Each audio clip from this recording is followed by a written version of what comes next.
로또라는 말 혹시 들어보셨습니까? 어디서 많이 들어봤죠? 예, 로또집 앞에가 많이 붙어있죠. 선전할 때, 로또에 대해 선전할 때, 여러분 인생 역전하면서 전에는 굉장히 드라마틱하게 선전도 하고 그랬죠. 그런데 로또 맞은 사람들이 정말 그렇게 로또 맞았을 때의 그 행복감을 계속 유지할까요? 좀 지난 프로그램이긴 하지만요. SBS 그것이 알고 싶다에서 2006년도에 벼락부자 그 후 부자라서 행복하십니까? 라는 프로그램을 방영한 적이 있습니다. 뭐 거기에 나왔던 모든 케이스들을 다 설명하면 그것만 해도 오늘 집에 우리가 못 갈지도 몰라서요. 해외의 경우 한 경우와 또 우리 국내의 경우 한 경우만 소개해드리겠습니다. 빌리 밥 해롤이라는 사람인데요. 1997년 310억의 당첨금을 받았답니다. 310억. 별로 놀라지도 않으시네요. 1년만 있어도 굉장히 좋겠는데 자그마치 310억. 한번 우리가 행복한 상상을 한번 해봤으면 좋겠습니다. 집에 가다가 로또를 보통 안 사시죠? 뭐 하여튼 로또는 안 사더라도 우리 통장에 갑자기 누가 310억을 보내줬다. 그것도 천사를 해가지고 딱 보냈습니다. 잘못 송금된 게 아니고 누군가 그냥 하나님이 어떤 사람 중에 310억을 우리 통장에 보내줬다. 이야, 너무너무 행복하죠. 주식사님 너무 행복해가지고 입이 귀에 걸리신 것 같은데 310억 아니고 그냥 10억만 보내줬어도 너무 감사할 것 같습니다. 그런데 이 해롤이 이 당첨금을 어떻게 쓸까 하다가 이 해롤은 그래도 자기만 아는 그런 사람은 아니었던 것 같습니다. 내 가족과 주변의 사람들과 같이 나눠야지 라고 생각을 하고요. 자동차도 사고 또 주변 사람들한테 기부도 하고 그렇게 살았답니다. 근데 그 자동차도 사고 또 났는데 뭔가 좀 부족한 것 같아가지고 집도 좀 좋은 집을 샀답니다. 또 비싼 차도 사기 시작했습니다. 근데 시간이 지났는데 또 만족함이 없어요. 그래서 더 좋은 집, 더 좋은 차를 사기 시작했습니다. 그렇게 해서 계속 결국 자기 만족을 위해서 또 좋은 집과 좋은 차를 사기 시작하다가 나중에는 뭐 럭셔리한 차 그리고 요트 심지어는 비행기까지 샀답니다. 어떻게 됐을까요? 로또 당첨되고 뭐 거긴 로또가 아니겠죠. 복권이 당첨되고 2년 만에 그 310억을 다 탕진했답니다. 그 이유는 어떻게 됐을까요? 행복하게 됐을까요? 예, 결국 재산을 다 탕진하고 자살로 그 인생을 마감했답니다. 또 한 경우는 이제 우리나라의 경우인데요. 조금 적습니다. 그래도 결코 적지 않죠. 170억에 당첨이 된 분이 있습니다. 예, 170억도 어마어마한 돈이죠. 예, 인생 역전이 됐다고 생각하면서 넉넉지 않은 부부였지만 금술은 굉장히 좋았답니다. 근데 복권이 당첨되고 난 뒤부터 이 집안에 금술이 깨져버렸어요. 굉장히 미묘한 신경전이 펼쳐졌는데 남편은 돈이 많으니까 뭐 할까요? 돈이 많으면 뭐 할까요? 쓰겠죠. 그것도 뭐 1, 2억도 아니고 170억이 갑자기 생겼으니 그냥 그 하던 일 그만두고 돈을 쓰기 바빴습니다. 그러니까 아내가 볼 때 이 남편이 완전히 제정신이 아니에요. 근데 남편이 볼 때 아내도 마찬가지입니다. 이 아내는 돈만 생기면 어떻게 하냐면 그 처갓집, 친정집이죠. 친정집이 어려운 사람들한테 계속 돈을 주기 시작했습니다. 남편 볼 때 너무 미운 거예요. 남편은 아내를 미워하기 시작했고 아내는 남편이 싫어지기 시작했습니다. 결국 9개월 만에 합의 이혼했고 계속 반복되는 소송을 거치면서 서로에게 큰 상처만 남겨줬답니다. 여러분 우리는 큰 돈이 우리한테 생기면 굉장히 행복할 것 같고 그것이 우리 인생의 대박이라고 인생 역전이라고 이렇게 생각할 수가 있는데 사실은 그렇지 않은 경우가 훨씬 더 많답니다. 그래서 진정한 인생 역전 대박은 로또가 아니고 예수 그리스도를 만나는 것입니다. 아멘? 아멘. 다시 한번요. 로또가 우리 인생의 역전이 아니고 대박이 아니고 예수님을 만나는 것이 인생 역전이고 대박입니다. 아멘. 아멘. 그러면 설교 더 이상 들을 필요 없는데 예수님을 통해서 인생 역전이 된 대표적인 사람이 누구냐면요. 룻입니다. 룻은 예수님을 통해서 인생 역전이 됐습니다. 오늘 예수님 통해서 인생 역전이 된 룻에 대해서 조금 더 살펴보도록 하겠습니다. 지난주에 우리가 룻이 보아스에게 프로포즈를 했고 보아스는 어떻게 했죠? 멋지게 프로포즈를 오케이 했습니다. 우리 경우와 조금 다르지만 어쨌건 아름다운 사랑이 이제 싹트기 시작했습니다. 근데 문제가 생겼다고 그랬죠? 그 사이에 어떤 장면이 하나 있는데 그것은 그 보아스보다 조금 더 가까운 고엘이 기업 물자가 바로 있는 거였습니다. 그래서 아마 잘은 모르겠지만 율법에서 고엘이 되는 것, 기업 물자가 되는 것은 더 가까운 친척한테 우선권이 있나 봅니다. 그래서 보아스한테 우선권이 있는 게 아니고 보아스보다 조금 더 가까운 그 친척한테 우선권이 있습니다. 그래서 그 우선권이 있는 그 사람이 나오미의 기업을 물어줄 수도 있고 룻과 결혼할 수도 있습니다. 이러면 이제 완전히 우리가 생각했던 드라마가 아니고 엉망진창이 되는 거죠. 어떻게 되는지 우리가 다 잘 알고 있지만 그래도 조금 긴장이 되시나요? 룻과 보아스가 결혼할까? 아니면 룻과 그 더 가까운 그 사람이 결혼할까? 이 문제를 해결하기 위해서요. 보아스가 성문에서 그 장로들을 모아놓고 또 그 더 가까운 친척을 만납니다. 마침 그 가까운 친척이 지나갑니다. 이 룻기는 하나님의 필연이 등장하는데 그 필연을 마침이라는 우연으로 포장을 하는 그런 그 굉장한 문학적인 기법이 뛰어나다고 할까요? 자, 이 보아스가 성문에서 장로들 불러 모았는데 장로 10명을 불러 모았답니다. 이 장로 10명은 공동체를 형성하기 위한 하나의 조건이랍니다. 그래서 10명이 그냥 시간이 남는 10명이 아니고 이 재판을 위한 10명이 그 수가 10명이랍니다. 근데 10명이 성문에서 만나는데 성문은 매매를 하기도 하고 재판을 하기도 하고 여러 가지 중요한 결정을 하기도 하는 그런 장소인데 그곳에서 보아스가 어떤 사람을 만납니다. 그 사람 이름이 나중에 이제 공개가 되는데 그냥 아무개라고 공개를 합니다. 이 보아스가 아무개에게 선택권을 줍니다. 아무개요. 당신이 룻을 잘 알 텐데 죄송합니다. 나오미는 잘 알 텐데 나오미가 자기의 기업을 팔려고 내놨습니다. 땅을 내놨습니다. 이것을 어떻게 하겠습니까? 라고 하니까 근데 불사 이 아무개가요 자기가 그 기업을 모르겠다라고 합니다. 즉 자기가 고엘이 되겠다는 거예요. 조금 더 나아가면 자기가 그 룻과 결혼을 하겠다는 것으로도 받아들일 수가 있습니다. 저는 개인적으로 내가 모르겠다라고 한 요 장면, 이게 룻기의 최대의 위기가 아닐까, 룻과 보아스의 사랑의 최대의 위기가 아닐까 이렇게 좀 생각이 듭니다. 이제 그 아무개가 룻과 결혼할 수 있는 것입니다. 그래서 타작마당에서 룻과 보아스가 아름답게 사랑을 하고 사랑을 시작한 그것이 물거품이 될 수도 있는 상황입니다. 근데 그때 보아스가 그 아무개에게 명확하게 이야기를 합니다. 네가 잘 몰라서 그럴 수도 있는데 이 고엘이 된다는 것, 이거는 어떤 것을 말하냐면 나오미의 손에서 밭을 사서 물러줘야 돼. 즉 밭을 사가지고 당신의 돈을 들여가지고 나오미에게 밭을 돌려줘야 돼. 이게 첫 번째고 두 번째가 또 있는데 두 번째는 뭐냐면 룻과 결혼을 해야 돼. 룻과 결혼을 해가지고 룻과 결혼해서 아기를 낳으면 그 아기를 나오미에게 주어야 돼. 우리가 이렇게 생각하면 어떻게 생각할지 모르겠지만요.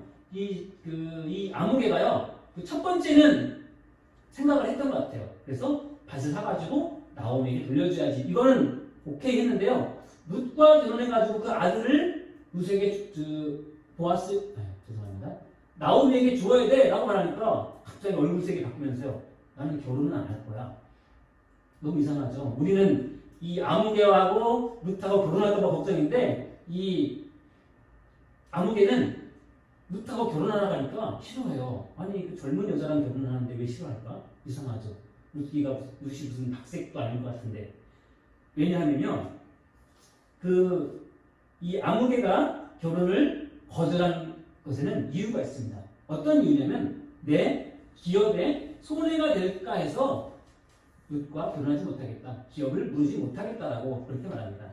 이것은요, 이 고해 제도를 좀 우리가 이해를 해야 되는데, 아무개는 자기가 그 나오미의 땅을 무르기만 하면 되는 줄 알았습니다. 쉽게 말해서 나오미에게 땅을 돌려주기만 하면 되는 줄 알았어요. 저도 이게 이해가 안 돼가지고 한참 여러 가지 주석도 찾고 하다가 알겠는데, 그런가 하면요, 나오미는 지금 혼자입니다. 지금 나오미가 땅을 가지고 있지. 나오미가 천년만년 할까요? 죽겠죠. 그럼 그 땅은 누구게 될까요? 자기게 되는 거예요.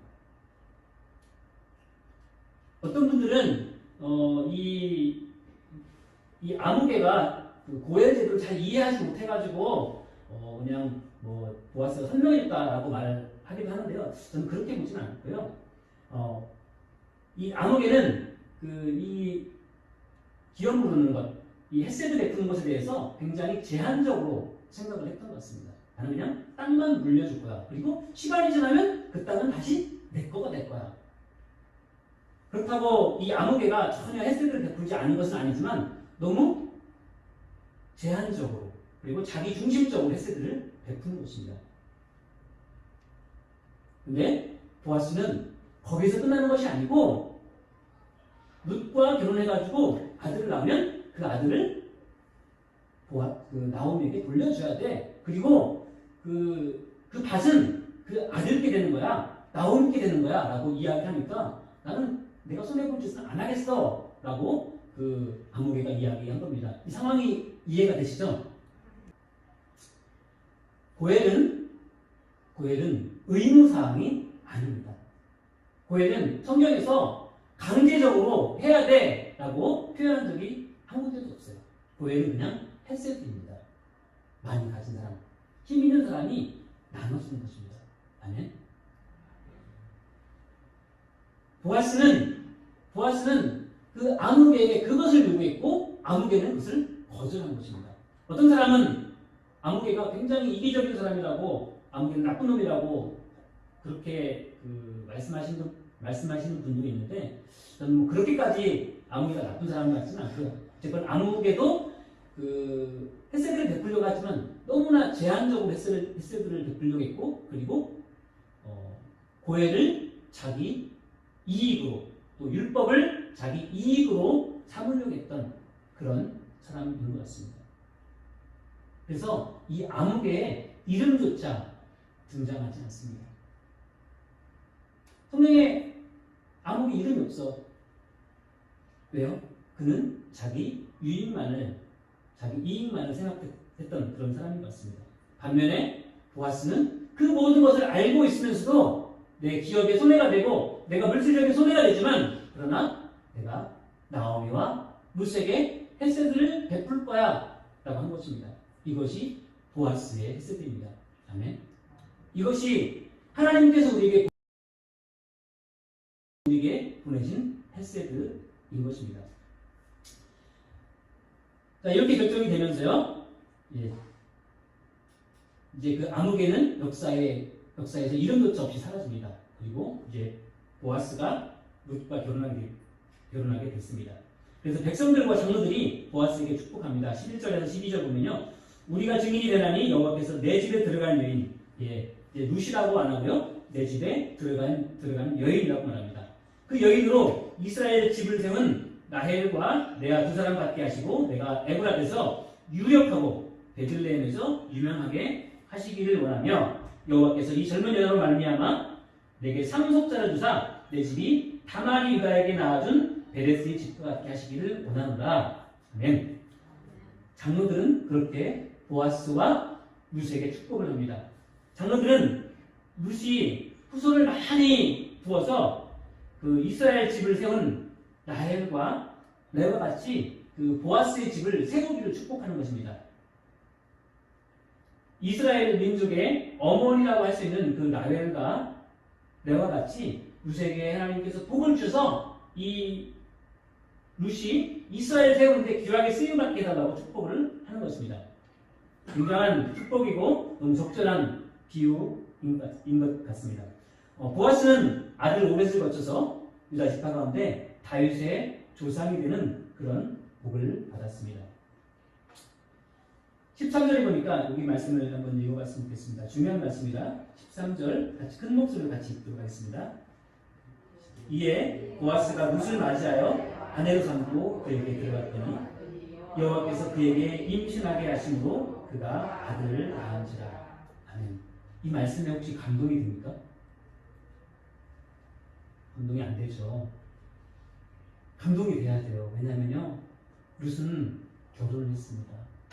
10년이 지나도 아이를 한 명도 못 낳았어요. 그리고 이 룻은 젊은 나이에 남편도 죽었습니다. 얼마나 기구한 인생이에요. 그 옛날에 북동에 남편 없이 살아가는 과부, 집에 재산 없이 살아가는 이 과부, 얼마나 불쌍한 인생입니까? 10년 동안 자식이 없어서 얼마나 애통해하며 눈물을 흘리면서 수치스러워했을까요? 근데요, 그 모든 수치를 하나님이 보아스를 보내서 해결해 줬습니다.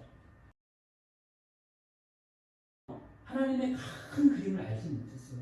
하나님 왜 제가 하나님 믿고 따르지만 저에게 자식을 안 주시나요? 하나님 왜 제가 하나님을 믿고 따랐는데 왜 제 남편이 이렇게 일찍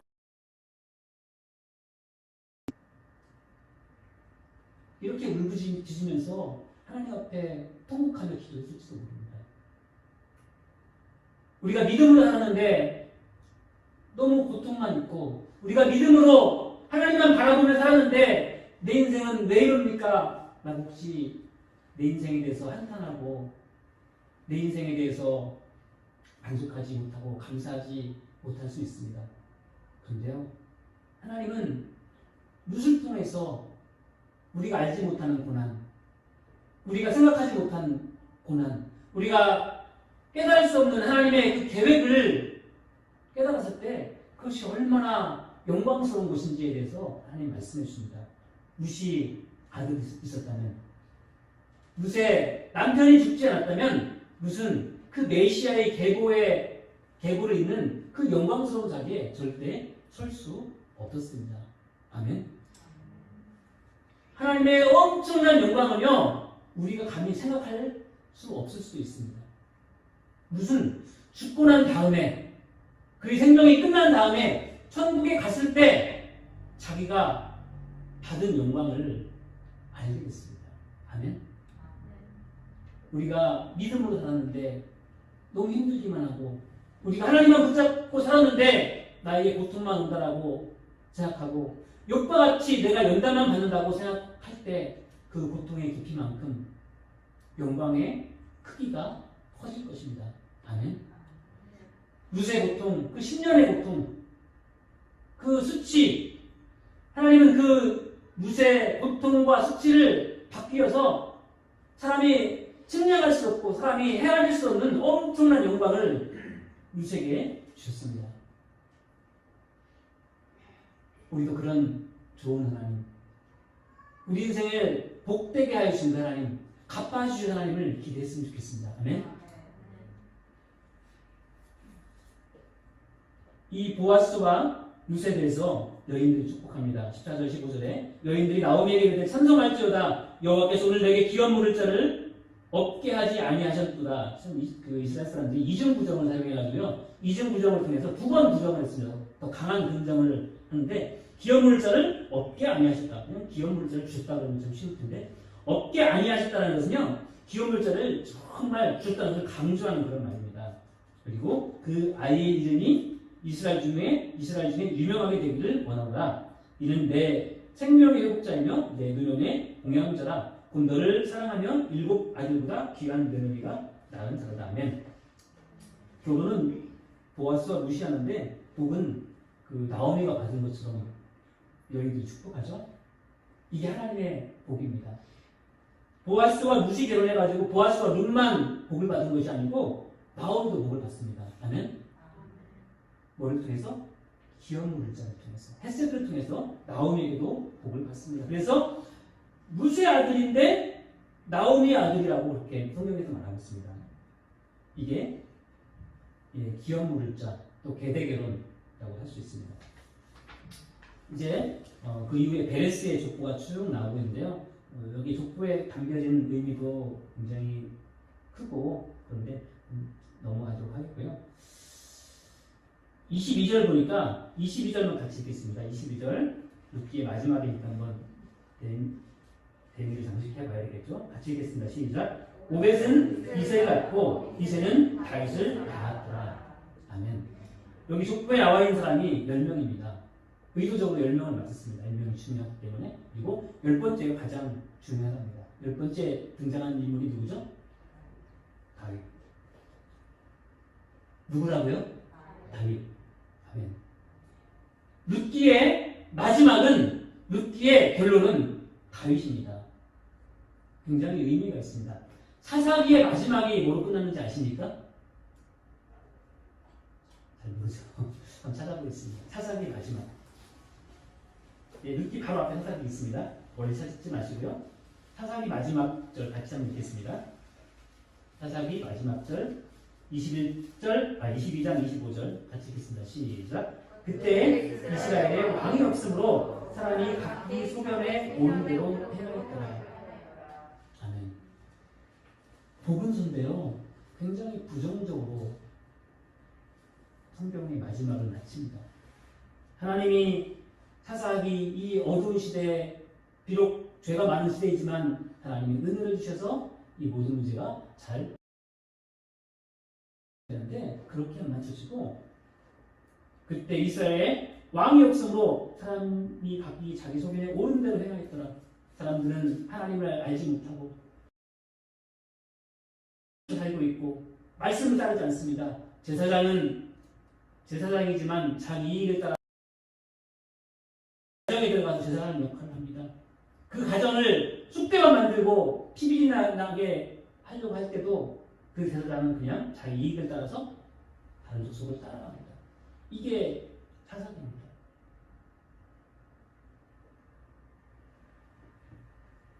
자기 첩이 강간당했다고 그 첩을 칼로 다 12개의 조각을 해가지고 각 족속에 보내버리는 그런 시대가 이 사사기 시대입니다. 정말 소망이 없고 자기 생각에 좋은 대로만 행동하는. 근데 사사기의 원인에 대해서 말하기를 그 이스라엘에 먹었기 때문에, 왕이 없기 때문에 그랬다라고 말씀하고 있습니다. 근데 그 왕에 대해서 왕이 없어서 생겨난 그 여러 가지 문제, 그 피비린내라는 그 사사기 시대의 그 죄악에 대해서 하나님이 해결책을 주시는데, 누구를 통해서 해결책을 주냐면 다윗을 통해서 해결책을 줬습니다. 아멘. 다윗을 통해서 사사기 문제에 해결책을 줬습니다. 아멘. 우리 인생의 문제의 해결책은 예수 그리스도이십니다. 아멘. 지금 우리 전 세계적으로 힘들어하고 있고 문제가 발생하고 있습니다. 달나라까지 갔다 오고 엄청난 과학기술이 발달되어 있지만 작은 바이러스 하나가 통제를 못해서 큰 고통을 당하고 있습니다. 코로나에 대한 해결책 결코 백신이 아닙니다. 치료제가 아닙니다. 코로나에 대한 해결책, 인류 문제의 해결책은 예수 그리스도이십니다. 아멘. 그것에 대해서 이 룻기서에서 말씀을 하고 계십니다. 왕이 없어서 자기 소견에 옳은 대로 행하는 그 사사기 시대, 죄가 간영하고 하나님 뜻이 사라지고 믿음이 실종된 그 시대의 해결책이 바로 다윗 왕이고, 바른 왕이었던 다윗 왕, 다윗을 통해서 생겨난 예수 그리스도가 사사기의 해결책이고 이 시대의 해결책이고 전 세계의 해결책이라고 성경에서는 그렇게 말씀하고 계신 것입니다. 아멘.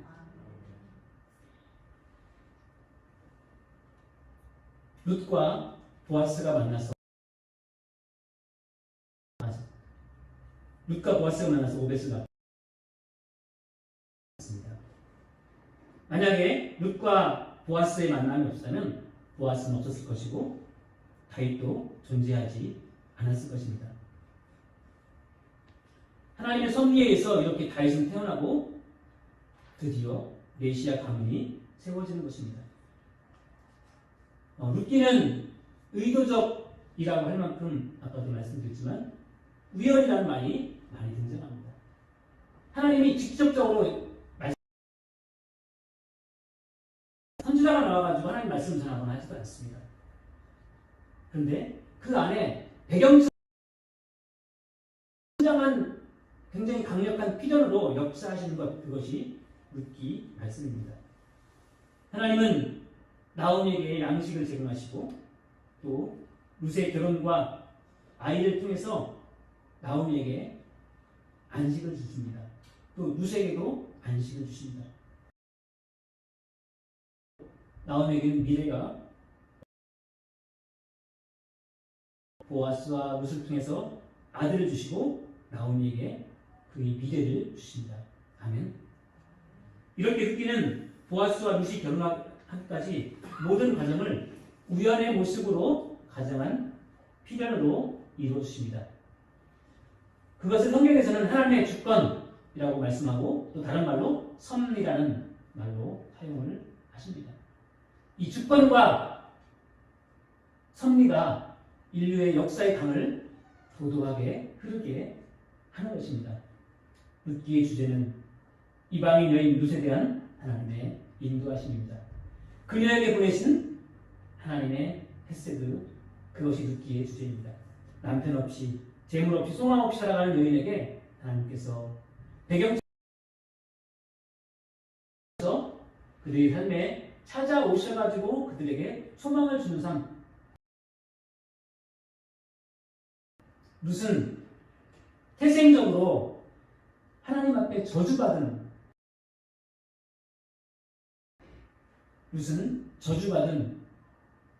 모압 족속의 여인입니다.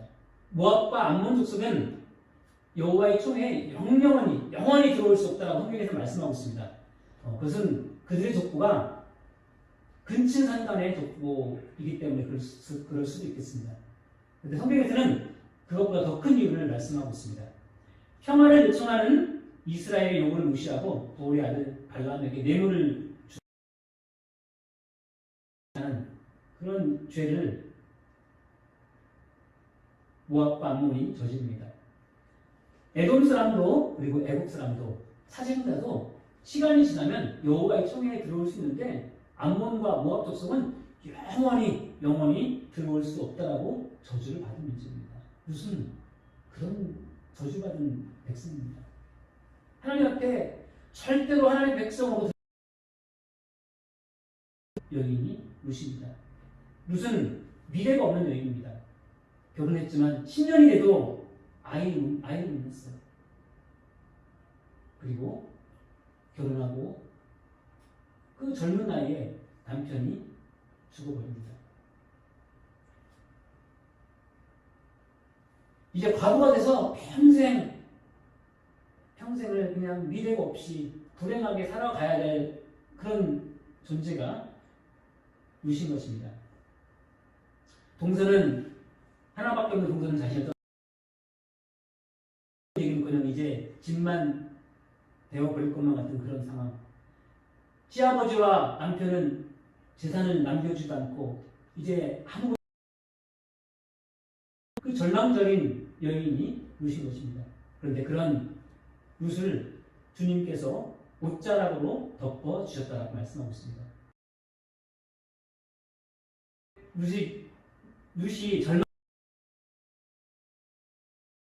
룻이 절망의 깊이가 클수록 하나님의 은혜의 깊이가 더 크고 넓었습니다. 앞을 보고 뒤를 보고 좌우를 바라봐도 아무 소망이 없을 때 그런 소망 없는 룻에게 하나님께서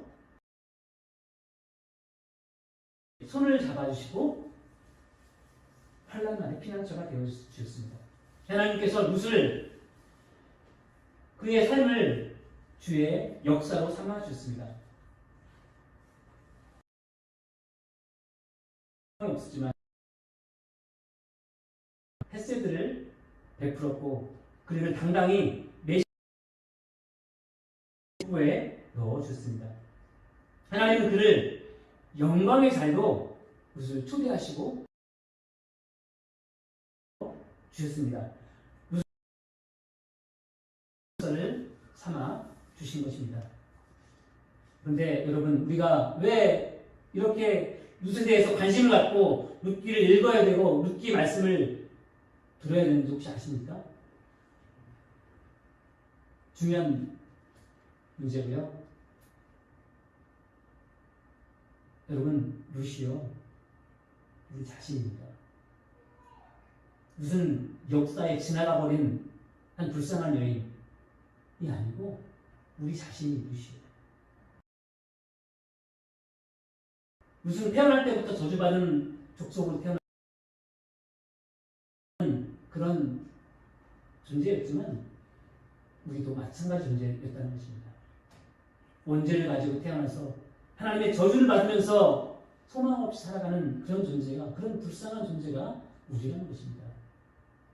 우리가 부하든지 가난하든지 그리고 병들었든지 건강하든지 잘났든지 못났든지 권력이 있든지 없든지 우리는 모두 고난의 바닷속을 살아가는 그런 외로운 인생들입니다.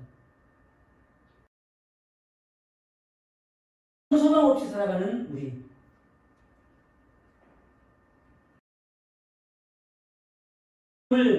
청할 곳도 없어 그렇게 절망 가운데 살아가고 있는 우리의 괴로움, 외로움, 내 아픔, 내 고통을 길에 하나님 찾아오셔서 복 주시는 삶, 그게 룻의 인생이었듯이 우리의 인생이라는 것입니다. 아멘.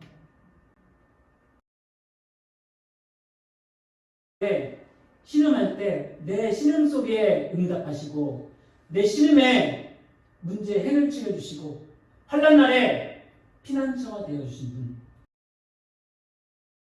하나님이십니다. 룻과 같이 처절하게 인생의 죄 가운데 싸움을 싸우고 있는 그 존재가 우리 자신이었다는 것입니다. 아멘. 하나님이 우리의 고액이십니다. 아멘. 하나님 우리의 좋은 친구이시고 우리의 구세주가 되어주신다.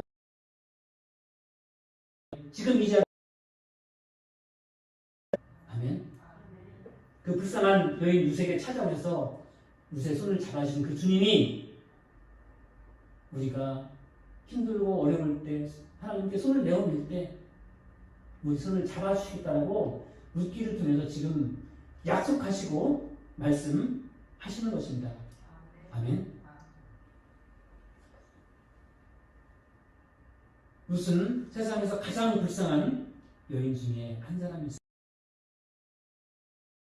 복을 주셨습니다. 그녀가 눈을 들어서 하나님을 보기 시작할 때 그녀의 인생은 달라지기 시작했습니다. 아멘. 저주받은 인생에서 축복받은 인생으로 그의 존재 자체가 바뀌어버린 것입니다. 내일의 소망도 없던 그녀에게 보아스를 보내주셔서 보아스가 그녀에게 손을 내밀 때 그녀에게 하나님의 역사가 시작되었듯이 이제 우리의 삶에 하나님이 찾아오실 때 우리의 삶의 역사가 시작될 것입니다. 아멘. 룻을 메시아의 계보로 세워주셨듯이 우리를 하나님의 역사의 한 중앙으로 가장 높은 곳으로 영광스러운 자리로 우리를 초대하시기를 원하십니다. 아멘. 그녀의 후손에서 왕이 태어나게 하셨습니다. 그냥 왕이 태어난 것만 해도 엄청난 영광인데 룻의 후손에서 다윗 왕이 태어나겠습니다. 아멘. 룻의 후손에서 메시아가 태어나게 하여 주셨습니다. 아멘. 그런 영광스러운 자리로 우리를 하나님께서 초대하시기를 원하시는 것입니다. 하나님께서 룻을 주의 역사로 삼아 주셨듯이 우리 한 사람 한 사람을 주의 역사로 세워 주시기를 원하십니다. 아멘. 하나님, 저는 고통만 당하는데, 하나님 저는 힘들기만 한데, 우리 기업과 우리 직장은, 우리 가정은 힘들기만 한데요. 그 고통의 깊이가 깊을수록, 어둠이 더 깊어갈수록 새벽은 가까워 오는 것입니다. 아멘. 하나님 나에게 알지 못하게 고통만 줬다. 요백에 축복하여 줬듯이, 루세에게 축복하여 줬듯이, 내가 감당하지 못할 햇세드의 축복이 되어서 나의 언젠가 다가올 것입니다. 아멘. 마치겠습니다. 룻이 모압 왕 그모스를 버리고 하나님을 선택했을 때 하나님은 룻의 손을 잡아주셨습니다. 우리도 룻처럼 우리의 우상, 우리의 죄를 버리고 하나님이 미워하시는 것들을 버리고 하나님을 선택하고 하나님의 뜻을 순종해야 되겠습니다. 아멘. 룻이 아무것도 없는 빈 털떨이었을 때 룻은 자기가 베풀 수 있는 헤세드를 주변 사람들에게 베풀었습니다. 룻과 같이 우리도 우리 주변 사람들에게 헤세드를 보여 주어야 되겠습니다. 아멘. 룻이 앞을 보고 뒤를 보고 아무 소망이 없어 보일 때, 눈을 들어서 하나님을 보기 시작했을 때, 우리도 아무 소망이 없어 보인다고 생각할 때 우리 눈을 들어서 주님을 바라봐야 되겠습니다. 아멘. 내 주변에 광야와 같은 그런 환경만 바라보는 것을 중단하고 이제 눈을 들어서 우리의 시선을 주님께 드려야 되겠습니다. 아멘. 그때 하나님이 일하기 시작하실 것입니다. 아멘. 우리가 절망을 버리고 그 절망을 소망으로 바꿔서 우리 눈을 들어서 하나님을 바라보고 부끄럽지만 우리 손을 들어서 하나님께 내어 드릴 때 하나님께서 그때 일을 하기 시작하실 것입니다. 아멘. 이런 찬양이 있습니다. 시선이라는 찬양인데요. 내게로부터 눈을 들어 주를 보기 시작할 때 주의 일을 보겠네. 내 작은 마음 돌이키사 하늘에 꿈꾸게 하네. 주님을 볼 때 모든 시선을 주님께 드리고 살아계신 하나님을 느낄 때 내 삶은 주의 역사가 되고 하나님이 일하기 시작하네. 성령이 나를 변화시켜 모든 두려움 사라질 때 주의 일을 보겠네. 황폐한 땅 한가운데서 주님 마음 알게 되리. 주님을 볼 때 모든 시선을 주님께 드리고 전능하신 하나님을 느낄 때 세상은 주의 나라가 되고 하나님이 일하기 시작하네. 아멘. 우리가 눈을 들어 하나님을 바라볼 때, 우리 손을 내어 하나님의 손을 잡을 때 하나님께서 일하기 시작하실 것입니다. 아멘. 우리가 다 같이 찬양을 고백했으면 좋겠습니다. 이 찬양을 통해서 우리 신앙을 고백하고 하나님 저희 손을 잡아주십시오. 저를 통해서 하나님이 역사하기 시작하기로 합니다. 그런 믿음을 담아서 이 찬양을 하나님께 올려드리겠습니다. 이제는 우리 주 예수 그리스도의 은혜와 하나님의 극진하신 사랑과 성령님의 내주 충만 역사 교통하심이 룻과 같이 불쌍하고 버림받은 인생이었지만 하나님 앞에 택함받고 그 영광스러운 자리에 초대를 받아 하나님의 영광에 자녀 삼아주신 그 하나님의 은혜를 기억하며 감사하며 하나님 앞에 영광 돌리기를 원하는 이 자리에 있는 모든 신령들과 요새 함께하지 못하겠지만 온라인으로 예배를 드리며 하나님의 은혜를 구하고 있는 우리 현별교회, 그리고 함께 예배를 드리는 모든 온라인 성도교회, 또 이민족 가운데 영원토록 함께하여 주시기를 간절히 축원하옵나이다.